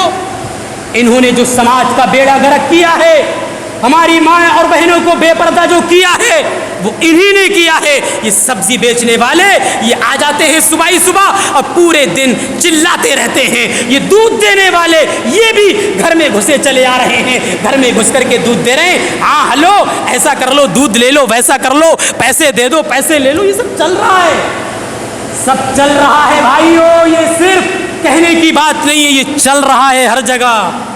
ہم تو سوچتے ہیں، ہماری مائیں اور بہنیں سوچتی ہیں دل صاف ہو، کیا ضرورت پڑی ہے پردہ کرنے کی، دل صاف ہے ہمارا۔ میری ماؤں اور بہنوں، اگر آواز جا رہی ہے تو کان کے پردے کھول کر کے سن لو۔ نبی کے صحابہ کی جو بیویاں تھیں، جن کو ہم صحابیات کہتے ہیں، ان سے زیادہ پاک و صاف دل تمہارا نہیں ہو سکتا ہے۔ لکھ لو یہ بات، نبی کے صحابہ کی جو بیویاں تھیں، ان سے زیادہ مضبوط ایمان، ان سے زیادہ غیرت مند دل، ان سے زیادہ مضبوط ایمان اور عقیدہ کسی کا نہیں ہو سکتا ہے۔ آج کی یہ میک اپ کرنے والی اور بے پردہ گھومنے والی، بازاروں میں گھومنے والی، مارکیٹ کرنے والی اور شادی بیاہ میں کھلے عام کھانے والی، اس کا کیا عقیدہ ہے نبی کی صحابیہ کے سامنے؟ نبی کی صحابیات کو بھی اللہ نے مخاطب کیا، اللہ نے قرآن میں کہا، ساری قرآن کی دلیلیں، اپنی طرف سے کچھ نہیں، جا کر کے قرآن کھول لیجئے گا۔ اللہ نے فرمایا وَإِذَا سَأَلْتُمُوهُنَّ مَتَاعًا فَاسْأَلُوهُنَّ مِنْ وَرَاءِ حِجَابٍ۔ نبی کے جو صحابہ ہیں ان سے کہا جا رہا ہے، جب نبی کی بیویوں سے کوئی سامان لینا ہوا کرے، مِنْ وَرَاءِ حِجَاب، پردے کے پیچھے سے لیا کرو، فیس ٹو فیس نہیں ملنا ہے، آمنے سامنے نہیں ملنا ہے۔ کوئی ضرورت پڑ سکتی ہے، کوئی غیر محرم آ سکتا ہے، لیکن پردے کے پیچھے سے۔ یہاں تو سب فیس ٹو فیس چل رہا ہے۔ سوچنے کی ضرورت ہے میرے بھائیوں، شادی بیاہ میں جو بے حیائیاں ہم نے عروج پر پہنچا رکھی ہیں، اس کے ذمہ دار ہم ہیں۔ ایک عورت کھا رہی ہے، پیچھے مرد سوار ہے، ایک مرد کھا رہا ہے، پیچھے عورت سوار ہے، اس کا میک اپ جھلک رہا ہے، اس کے سارے اعضاء جوارح جھلک رہے ہیں، ساری چیز کی نمائش ہو رہی ہے، اور وہ ہماری آنکھوں کے سامنے بیٹھی ہوئی ہے۔ کہاں سے سماج سدھرے گا؟ کہاں سے اصلاح ہوگی؟ صرف نماز پڑھ لو، داڑھی رکھ لو، ٹوپی لگا لو، ایسے سماج نہیں سدھرتا ہے جب تک اپنے گھر کی بہنوں کو، بیٹیوں کو یہ درس نہیں دیں گے کہ پردہ کرو، حجاب میں رہو، باحیا بن کے رہو، بے حیائی کو ختم کرو، تب تک معاشرے کی اصلاح نہیں ہو سکتی۔ دو چیزیں اور ہیں، بہت اہم ہیں، بس اختصار کے ساتھ بتلا کر کے اپنی بات کو ختم کر رہا ہوں۔ اصلاح معاشرے کی اگر بات چل رہی ہے تو یہ چیز نہ بھلائی جائے کہ اس موبائل نے اصلاح معاشرے کو، معاشرے کی اصلاح کو روکنے میں جو کام اور جو رول ادا کیا ہے وہ کسی اور نے نہیں کیا ہے۔ معاشرے کی اصلاح کیوں نہیں ہو رہی؟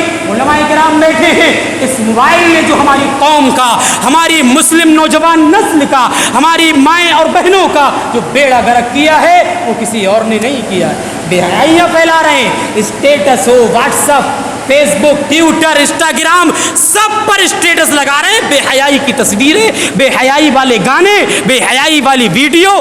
کوئی اتنے بے غیرت ہو گئے شیخ، یہ لوگ اپنی قوم کے یہ نوجوان اتنے بے غیرت ہو گئے، میری کانٹیکٹ میں جو لوگ ہوتے ہیں اگر فلم دیکھنے بھی جاتے ہیں تو سنیما ہال کے پیچھے سے فوٹو لے کر کے کہتے ہیں کہ آج فلاں سنیما ہال میں میں نے فلاں مووی دیکھی۔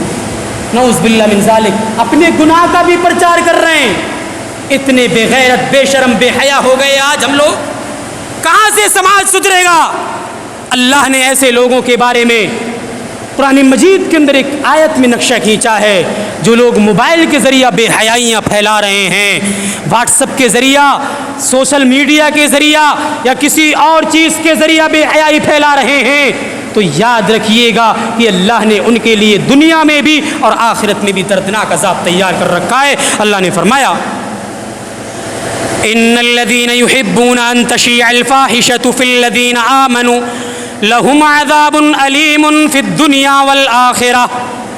جو لوگ مومنوں کے اندر بے حیائی پھیلا رہے ہیں، مومنوں کے سامنے گندی ویڈیوز وائرل کر رہے ہیں، مومنوں کو گندی تصویریں دکھلا رہے ہیں، مومنوں کی نظروں کے سامنے سے بے حیائی والی ویڈیو کو نکال رہے ہیں یا بے حیائی والے کام کر رہے ہیں، زناکاری کی ویڈیو اپنے اسٹیٹس پر اپلوڈ کر رہے ہیں اور ان کا اسٹیٹس 100 لوگ دیکھ رہے ہیں، 200 لوگ دیکھ رہے ہیں، 300 لوگ دیکھ رہے ہیں، ان کی فیس بک سٹوری ہزاروں لوگ دیکھ رہے ہیں۔ یہ سارے کے سارے لوگوں کو بے حیائی کی طرف دعوت دے رہے ہیں۔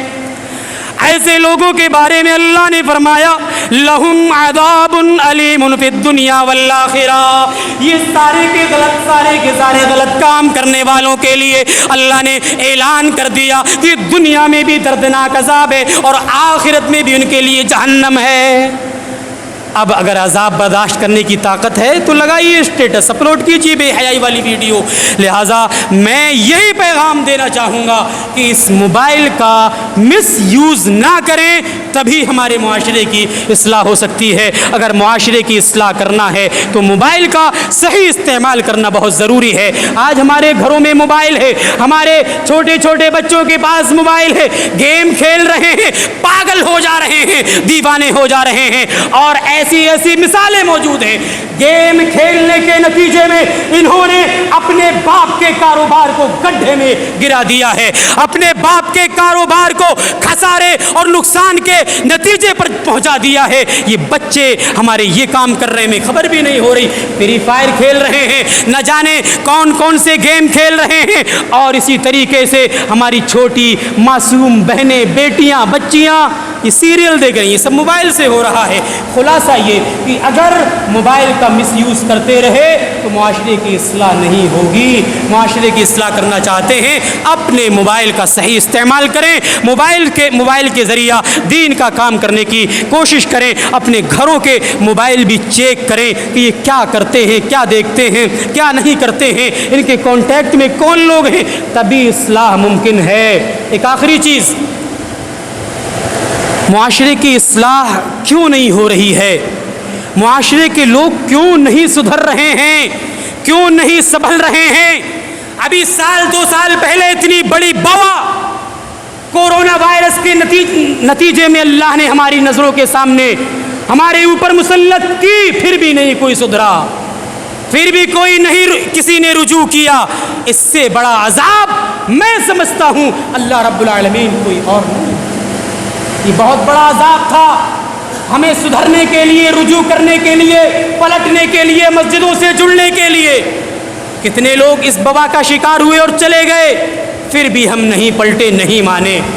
ہمارے ذہن و دماغ سے کہیں نہ کہیں جہنم کا تصور ختم ہوا ہے، تبھی معاشرے کے اندر بے حیائیاں پھیلی ہیں۔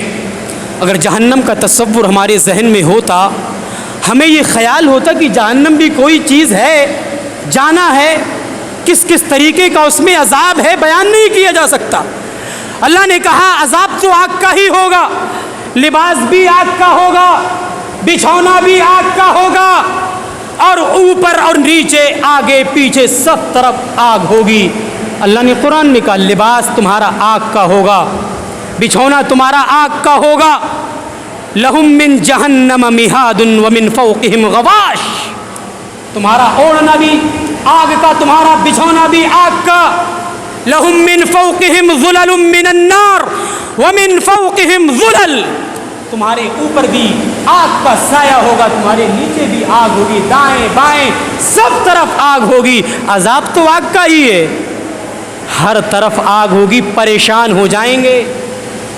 کہاں ہیں ہم اور آپ؟ ہوش کے ناخون لے لے بھائیوں بزرگوں، سدھر جائیں، سنبھل جائیں، پلٹ جائیں، رجوع کر لیں، مسجدوں سے جڑ جائیں، جہنم کا تصور ذہن میں بٹھا لیں، تبھی معاشرے کی اصلاح ہوگی۔ ایک حدیث پڑھ کر کے بات ختم کر رہا ہوں۔ اللہ کے نبی جناب محمد رسول اللہ صلی اللہ علیہ وسلم صحابہ کرام کی مجلس سے گزر رہے ہیں، صحابہ کرام مجلس لگائے ہوئے بیٹھے ہیں، اللہ کے نبی کا گزر صحابہ کی مجلس کے پاس سے ہو رہا ہے۔ اللہ کے نبی نے دیکھا کہ یہ صحابہ دنیا میں مست ہوتے جا رہے ہیں، یہ ہنس رہے ہیں، کھیل رہے ہیں، یہ ٹھٹا کر رہے ہیں، ایک دوسرے کی مذاق بنا رہے ہیں، ایک دوسرے سے ہنسی مذاق کر رہے ہیں، دنیا میں مست ہوتے جا رہے ہیں۔ اللہ کے نبی سے رہا نہیں گیا، اللہ کے نبی نے فوراً ایک مجلس لگائی اور صحابہ کو مخاطب کیا، اے صحابہ واللہ لا لو اعلم ما تعلمون، اللہ کی قسم جو چیزیں میں جانتا ہوں اگر تم جاننے لگ جاؤ، کیا کہا؟ لو تعلمون ما اعلم، اللہ کی قسم جو چیزیں میں جانتا ہوں، میرے ذہن و دماغ میں چل رہی ہیں، جو علم میرے پاس ہے، اگر تمہیں اس چیز کا علم ہو جائے، لَضَحِكْتُمْ قَلِيلًا وَلَبَكَيْتُمْ كَثِيرًا، تو تم زیادہ رونے لگو گے، تمہاری آنکھوں سے آنسو نہیں رکیں گے، تم روتے روتے تمہاری آنکھیں گیلی ہو جائیں گی۔ لَضَحِكْتُمْ قَلِيلًا، کم ہنسنے لگو گے، ہنسیاں بند ہو جائیں گی اگر جہنم کا تذکرہ کیا جائے، یہ بتی سی باہر آ جائے گی۔ اگر جہنم کا تذکرہ سن کر کے ہمارے دل و دماغ پر کوئی اثر نہ ہو تو کوئی فائدہ نہیں ہے۔ اللہ کے نبی کہہ رہے ہیں جو چیزیں میں جان رہا ہوں اگر وہ چیزیں تم جان جاؤ تمہاری ہنسی بند ہو جائے گی، تم زیادہ رونے لگو گے۔ اور ایک عجیب چیز اللہ کے نبی نے بیان فرمائی، وَمَا تَلَذَّذْتُمْ بِالنِّسَاءِ عَلَى الْفُرُشَاتِ، اگر اس جہنم کا خیال تمہارے ذہن و دماغ میں بیٹھ گیا تو تم بستروں پر اپنی بیویوں سے ملنا چھوڑ دو گے، اپنی بیویوں سے لذت محسوس کرنا چھوڑ دو گے۔ اگر اس جہنم کا تصور تمہارے ذہن میں بیٹھ گیا، اتنی خطرناک ہے وہ جہنم، بیویوں کو چھوڑ کر کے بھاگ جاؤ گے، اور اللہ کے نبی نے کہا جنگلوں کی طرف نکل جاؤ گے، صرف اللہ اللہ کرو گے اور کہو گے اے اللہ کچھ نہیں چاہیے، مال نہیں چاہیے، جائیداد نہیں چاہیے، بس تو جہنم کے عذاب سے بچا لینا۔ یہ جہنم کا تصور ہمارے ذہن و دماغ سے نکلا ہے، اسی لیے سماج میں بے حیائیاں، فحاشیاں، خرابیاں، برائیاں، غلط کام آئے ہیں، یہ ہمارے ذہن و دماغ سے جہنم کا تصور نکلا ہے۔ میرے بھائیوں بزرگوں، اصلاح معاشرہ کے حوالے سے یہ چند باتیں تھیں جو میں نے آپ کے سامنے رکھی۔ رب العالمین نے سورہ تحریم کے اندر ایک بہت ہی اہم اصول بیان فرمایا کہ اے لوگو، اے ایمان والو، اپنے آپ کو بھی جہنم سے بچانے کی فکر کرو، اپنے آپ کی اصلاح کا کام کرو، اس کے بعد اپنے اہل و عیال کو جہنم سے بچانے کی فکر کرو، ان کی اصلاح کا کام کرو، یہ تمہاری ذمہ داری ہے۔ اس جہنم سے تو بچ جاؤ جس کا ایندھن انسان اور پتھر ہیں، اس جہنم کے اوپر ایسے فرشتے مقرر کر دیے گئے ہیں جو اللہ کی نافرمانی نہیں کرتے ہیں، جو کسی کی نہیں سنتے ہیں۔ لہٰذا خلاصہ یہی ہے کہ ہم اصلاح معاشرے کے حوالے سے تیار ہوں، اپنے گھر کی اصلاح کریں، اپنے بچوں کی اصلاح کریں، اپنے گھر والوں کی، اپنی بیوی بچوں کی اصلاح کا کام کریں، تبھی معاشرے کی اصلاح ممکن ہے۔ اللہ رب العالمین ہمیں معاشرے کی اصلاح کرنے کی توفیق عطا فرمائے۔ رب العالمین ہمیں شرک جیسے عظیم ظلم سے بچا کر کے رکھے۔ رب العالمین ہماری اصلاح فرمائے، رب العالمین ہمارے بزرگوں کی اصلاح فرمائے، ہمارے نوجوانوں کی، ہمارے بچوں کی، ہماری ماں اور بہنوں کی اصلاح فرمائے۔ رب العالمین ہمیں ہمارے سماج میں جو خرابیاں، جو برائیاں پنپ رہی ہیں، رب العالمین تو ان کو دور فرما دے۔ رب العالمین ہمیں توحید پر گامزن فرما دے۔ رب العالمین جب تک ہم جئیں توحید پر جئیں، عقیدہ توحید پر جئیں، جب ہمارا خاتمہ ہو عقیدہ توحید پر ہو۔ وآخر دعوانا ان الحمد للہ رب العالمین۔ اقول قولی هذا استغفر اللہ لی ولکم ولسائر المسلمین فاستغفروه من كل ذنب انه هو الغفور الرحیم۔